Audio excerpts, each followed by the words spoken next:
Hello everyone, welcome back to the channel. In this video I'm going to walk you through how to delete your Instagram account. So to delete your Instagram account, I'm going to walk you through a step-by-step guide to do that.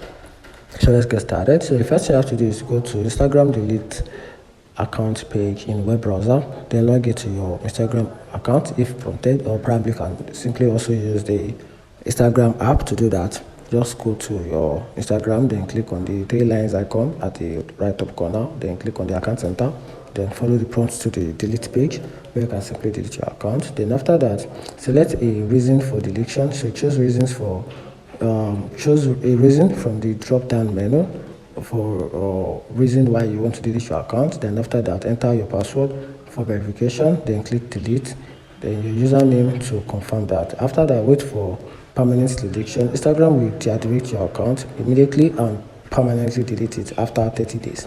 So if you change your mind, you can log back within 30 days to cancel the deletion, and that's it. Find this video helpful, turn on the notification button and follow for more content like this. Thank you.